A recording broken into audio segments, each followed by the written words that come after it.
कई दिनों से एक बात मन में बार बार उठ रही है कि इंसान को शायद अपने कर्मों का फल इस जीवन में ही भोगना पड़ता है। ये बात नहीं है कि मैं टेलीविजन में आने वाले क्राइम और भक्ति प्रधान कार्यक्रमों से प्रभावित हो गया हूँ। ये भी नहीं है कि धर्म ग्रंथों का पाठ करने लगा हूँ, नहीं किसी बाबा का भक्त बना हूँ। ये भी नहीं कि पश्चाताप की महत्ता नए सिरे में समझ आ गई हो। दरअसल बात यह है कि इन दिनों मेरी सुपुत्री राशि का मेलगोल अपने सहकर्मी राहुल के साथ काफी बढ़ गया है। मेरी चिंता का विषय राहुल का शादीशुदा होना है। राशि एक निजी बैंक में मैनेजर के पद पर कार्यरत है। राहुल सीनियर मैनेजर है। मेरी बेटी अपने काम में काफी होशियार है, परंतु राहुल के साथ उसकी नजदीकी मेरी घबराहट को डर में बदल रही थी। मेरी पत्नी शोभा बेटे के पास न्यू जर्सी गई थी। अब वहां फोन करके दोनों को क्या बताता। स्थिति का सामना मुझे स्वयं ही करना था। आज मेरा अतीत मुझे अपने सामने खड़ा दिखाई दे रहा था। मेरा कानपुर नगर में नया तबादला हुआ था। परिवार दिल्ली में ही छोड़ दिया था। वैसे भी शोभा उस समय गर्भवती थी। वरुण भी बहुत छोटा था और शोभा का अपना परिवार भी वहीं था, इसलिए मैंने उनको यहाँ लाना उचित नहीं समझा था। वैसे भी 2 साल बाद मुझे दोबारा पोस्टिंग मिल ही जानी थी। गांधी कॉलोनी में एक घर किराए पर ले लिया था मैंने। वहाँ से मेरा बैंक भी पास पड़ता था। पड़ोस में भी एक नया परिवार आया था, एक औरत और तीसरी या चौथी में पढ़ने वाले 2 जुड़वा लड़के। मेरे बैंक में काम करने वाले मुकेश बाबू उसी मोहल्ले में रहते थे। उनसे ही पता चला था कि वो औरत विधवा है। हमारे बैंक में ही उसके पति काम करते थे। कुछ साल पहले बीमारी की वजह से उनका देहांत हो गया था। उन्हीं की जगह उस औरत को नौकरी मिली थी। पहले अपनी ससुराल में रहती थी, परंतु पिछले महीने ही उनके तानों से तंग आकर यहाँ रहने आई थी। बचकर रहना सूरज जी, बड़ी चालू औरत है, हाथ भी नहीं रखने देती। जाते जाते मुकेश बाबू ये बताना नहीं भूले थे, शायद उनकी कोशिश का परिणाम अच्छा नहीं रहा होगा, इसीलिए मुझे सावधान करना उन्होंने अपना परम कर्तव्य समझा। सौजन्य हमें विरासत में मिला है और पड़ोसियों के प्रति स्नेह और सहयोग की भावना हमारी अपनी कमाई है। इन तीनों गुणों का हम पुरुष वर्ग पूरी ईमानदारी से जतन तब और भी करते हैं जब पड़ोस में एक सुंदर स्त्री रहती हो। इसलिए पहला मौका मिलते ही मैंने उसे अपने सौजन्य से अभिभूत कर दिया। ऑफिस से लौटकर मैंने देखा वो सीढ़ियों पर बैठ हुई थी। आप यहाँ क्यों बैठी हैं? मैंने पूछा। जी सर, मेरी चाबी कहीं गिर गई है, बच्चे आने वाले हैं, समझ नहीं आ रहा क्या करूं? आप परेशान ना हो, आओ मेरे घर में आ जाओ।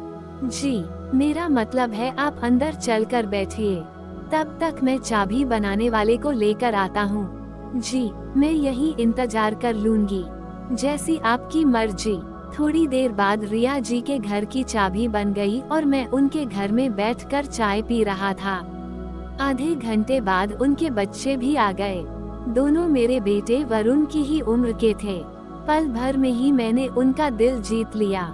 जितना समय मैंने शायद अपने बेटे को नहीं दिया था, उससे कहीं ज्यादा मैं अखिल और निखिल को देने लगा था। उनके साथ क्रिकेट खेलना, पढ़ाई में उनकी सहायता करना।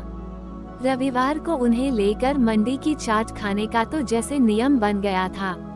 रिया जी अब रिया हो गई थी। अब किसी भी फैसले में रिया के लिए मेरी अनुमति महत्वपूर्ण हो गई थी। इसीलिए मेरे समझाने पर उसने अपने दोनों बेटों को स्कूल के बाकी बच्चों के साथ पिकनिक पर भेज दिया था। सरकारी बैंक में काम हो न हो, हड़ताल तो होती ही रहती है। हमारे बैंक में भी 2 दिन की हड़ताल थी, इसलिए उस दिन मैं घर पर ही था। अमूमन छुट्टी के दिन मैं रिया के घर ही खाना खाता था, परंतु उस रोज बात कुछ अलग थी। घर में दोनों बच्चे नहीं थे। क्या मैं अंदर आ सकता हूँ रिया? अरे सूरज जी, अब क्या आपको भी आने से पहले इजाजत लेनी पड़ेगी? खाना खाकर दोनों टीवी देखने लगे। थोड़ी देर बाद मुझे लगा रिया कुछ असहज सी है। क्या हुआ रिया, तबीयत ठीक नहीं है क्या? कुछ नहीं, बस थोड़ा सिर दर्द है। अपनी जगह से उठकर मैं उसका सिर दबाने लगा। सिर दबाते दबाते मेरे हाथ उसके कंधे तक पहुंच गए। उसने अपनी आंखें बंद कर लीं। हम किसी और ही दुनिया में खोने लगे। थोड़ी देर बाद रिया ने मना करने के लिए मुंह खोला तो मैंने आगे बढ़कर उसके होठों पर अपने होंठ रख दिए। उसके बाद रिया ने आंखें नहीं खोलीं। मैं धीरे धीरे उसके करीब आता चला गया। कहीं कोई संकोच नहीं था दोनों के बीच, जैसे हमारे शरीर सालों से मिलना चाहते हों। दिल ने दिल की आवाज सुन ली थी, शरीर ने शरीर की भाषा पहचान ली थी। उसके कानों के पास जाकर मैं धीरे से फुसफुसाया, प्लीज आंखें न खोलना, तुम आज बंद आंखों में मैं समाया हूँ। न जाने कितनी देर हम दोनों एक दूसरे की बाहों में बंधे चुपचाप लेटे रहे। दोनों के बीच की खामोशी को मैंने ही तोड़ा। मुझसे नाराज तो नहीं हो तुम? नहीं, परंतु अपने आप से हूँ। आप शादीशुदा हैं और रिया, शोभा से मेरी शादी महज एक समझौता है जो हमारे परिवारों के बीच हुआ था। बस उसे ही निभा रहा हूँ। प्रेम क्या होता है यह मैंने तुमसे मिलने के बाद ही जाना। परंतु विवाह, रिया, क्या 7 फेरे प्रेम को जन्म दे सकते हैं? 7 फेरों के बाद पति पत्नी के बीच सेक्स का होना तो तय है, परंतु प्रेम का नहीं। क्या तुम्हें पछतावा हो रहा है रिया? प्रेम शक्ति देता है, कमजोर नहीं करता। हाँ, वासना पछतावा उत्पन्न करती है। जिस पुरुष से मैंने विवाह किया उसे केवल अपना शरीर दिया, परंतु मेरे दिल तक तो वो कभी पहुंच ही नहीं पाया। फिर जितने भी पुरुष मिले उनकी गंदी नजरों ने उन्हें मेरे दिल तक आने ही नहीं दिया। परंतु आपने मुझे एक शरीर से ज्यादा एक इंसान समझा। इसीलिए वो पुराना संस्कार जिसे अपने खून में पाला था कि विवाहेतर संबंध नहीं बनाना, आज टूट गया। शायद आज मैं समाज के अनुसार चरित्रहीन हो गई। फिर कई दिन बीत गए। हम दोनों के संबंध और प्रगाढ़ होते जा रहे थे। मौका मिलते ही हम काफी समय साथ बिताते। एक साथ घूमना फिरना, शॉपिंग करना, फिल्म देखना और फिर घर आकर अखिल और निखिल के सोने के बाद एक दूसरे की बाहों में खो जाना दिनचर्या में शामिल हो गया था। ऑफिस में भी दोनों के बीच आंखों ही आंखों में प्रेम की बातें होती रहती थीं। बीच बीच में मैं अपने घर आ जाता और शोभा के लिए और दोनों बच्चों के लिए ढेर सारे उपहार भी ले जाता। राशि का भी जन्म हो चुका था। देखते ही देखते 2 साल बीत गए। अब शोभा मुझ पर तबादला करवा लेने का दबाव डालने लगी थी। इधर रिया भी हमारे रिश्ते का नाम तलाशने लगी थी। मैं अब इन दोनों औरतों को नहीं संभाल पा रहा था। 2 नावों की सवारी में डूबने का खतरा लगातार बना रहता है। अब समय आ गया था किसी एक नाव में उतर जाने का। रिया से मुझे वह मिला जो मुझे शोभा से कभी नहीं मिल पाया था, परंतु ये भी सत्य था कि जो मुझे शोभा के साथ रहने में मिलता वो मुझे रिया के साथ कभी नहीं मिल पाता, और वह था मेरे बच्चे और सामाजिक सम्मान। ये सब कुछ सोचकर मैंने तबादले के लिए आवेदन कर दिया। तुम दिल्ली जा रहे हो? रिया को पता चल गया था, हालांकि मैंने पूरी कोशिश की थी उससे यह बात छिपाने की। बोला, हाँ, वो जाना तो था ही और मुझे बताने की जरूरत भी नहीं समझी। देखो रिया, मैं इस रिश्ते को खत्म करना चाहता हूँ, पर तुम तो कहते थे कि तुम मुझसे प्रेम करते हो। हाँ, करता था, परंतु अब नहीं करते। तब मैं होश में नहीं था, अब हूँ। तुम कहते थे शोभा मान जाएगी, तुम मुझसे भी शादी करोगे, अब क्या हो गया? तुम पागल हो गई हो क्या? एक पत्नी के रहते क्या मैं दूसरी शादी कर सकता हूँ? मैं तुम्हारे बिना कैसे रहूंगी? क्या जो हमारे बीच था वो महज। रिया देखो, मैंने तुम्हारे साथ कोई जबरदस्ती नहीं की, जो भी हुआ उसमें तुम्हारी भी मर्जी शामिल थी। तुम मुझे छोड़ने का निर्णय ले रहे हो, ठीक है, मैं समझ सकती हूँ, तुम्हारी पत्नी है, बच्चे हैं। दुख मुझे इस बात का है कि तुमने मुझे एक बार भी बताना जरूरी नहीं समझा। अगर मुझे पता नहीं चलता तो तुम शायद मुझे बिना बताए ही चले जाते। क्या मेरे प्रेम को इतने सम्मान की अपेक्षा नहीं करनी चाहिए थी? तुम्हें मुझसे किसी तरह की अपेक्षा नहीं करनी चाहिए थी।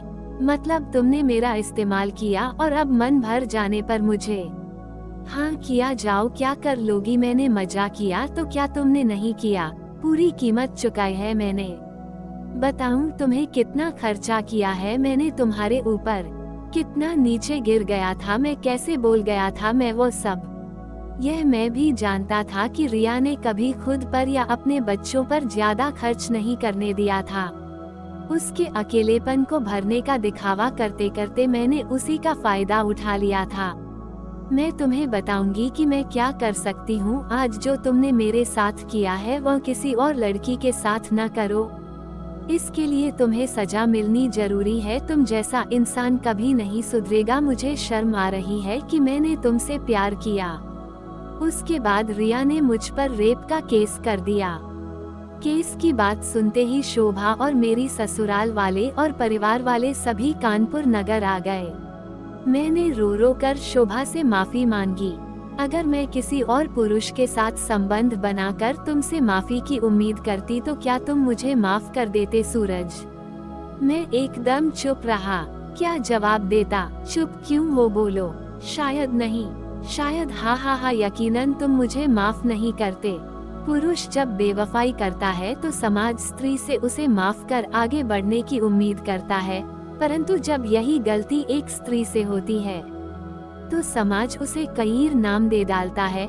जिस स्त्री से मुझे नफरत होनी चाहिए थी, मुझे उस पर दया भी आ रही थी और गर्व भी हो रहा था, क्योंकि इस पुरुष दम भी समाज को चुनौती देने की कोशिश उसने की थी।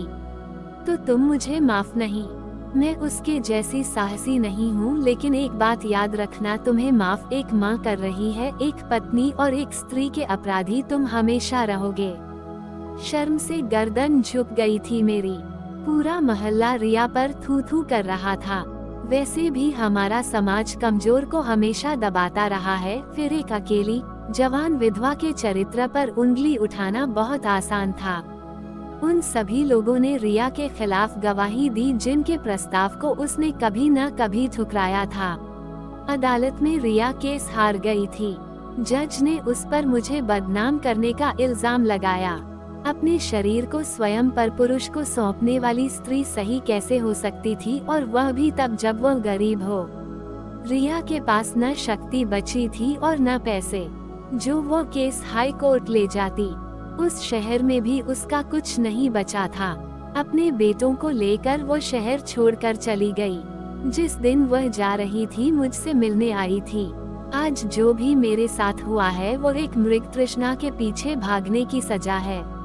मुझे तो मेरी मूर्खता की सजा मिल गई है और मैं जा रही हूँ, परंतु तुमसे एक ही प्रार्थना है कि अपने इस फरेब की विरासत अपने बच्चों में मत बांटना।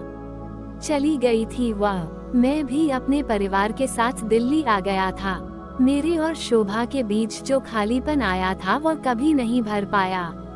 सही कहा था उसने, एक पत्नी ने मुझे कभी माफ नहीं किया था। मैं भी कहां स्वयं को माफ कर पाया और नहीं भुला पाया था रिया को। किसी भी रिश्ते में मैं वफादारी नहीं निभा पाया था, और आज मेरा अतीत मेरे सामने खड़ा होकर मुझ पर हंस रहा था। जो मैंने आज से कई साल पहले एक स्त्री के साथ किया था वही मेरी बेटी के साथ होने जा रहा था। नहीं, मैं राशि के साथ ऐसा नहीं होने दूंगा। उससे बात करूंगा, उसे समझाऊंगा। वो मेरी बेटी है, समझ जाएगी। नहीं मानी तो उस राहुल से मिलूंगा, उसके परिवार से मिलूंगा, परंतु मुझे पूरा यकीन था ऐसी नौबत नहीं आएगी। राशि समझदार है, मेरी बात समझ जाएगी। उसके कमरे के पास पहुंचा ही था तो देखा वो अपने किसी दोस्त से वीडियो चैट कर रही थी। उनकी बातों में राहुल का जिक्र सुनकर मैं वहीं ठिठक गया। तेरे और राहुल सर के बीच क्या चल रहा है? वही जो इस उम्र में चलता है, हा हा हा। तुझे शायद पता नहीं कि वे शादीशुदा हैं। पता है, फिर भी। राशि, देख यार, जो इंसान अपनी पत्नी के साथ वफादार नहीं है वह तेरे साथ क्या होगा, क्या पता कल तुझे छोड़कर ही मुझे लड़के नहीं, मैं लड़कों को छोड़ती हूँ। तू समझ नहीं रही यार। अब वो मुर्गा खुद कटने को तैयार बैठा है तो फिर मेरी क्या गलती? उसे लगता है कि मैं उसके प्यार में डूब गई हूँ, परंतु उसे यह नहीं पता कि वो सिर्फ मेरे लिए एक सीढ़ी है जिसका इस्तेमाल करके मुझे आगे बढ़ना है। जिस दिन उसने मेरे और मेरे सपने के बीच आने की सोची, उसी दिन उस पर रेप का केस ठोक दूंगी। और तुझे तो पता है, ऐसे केसेज में कोर्ट भी लड़की के पक्ष में फैसला सुनाता है। और फिर हंसी का सम्मिलित स्वर सुनाई दिया। सीने में तेज दर्द के साथ मैं वहीं गिर पड़ा। मेरे कानों में रिया की आवाज गूंज रही थी कि अपने फरेब की विरासत अपने बच्चों में मत बांटना, अपने फरेब की विरासत अपने बच्चों में मत बांटना। परंतु विरासत तो बंट चुकी थी।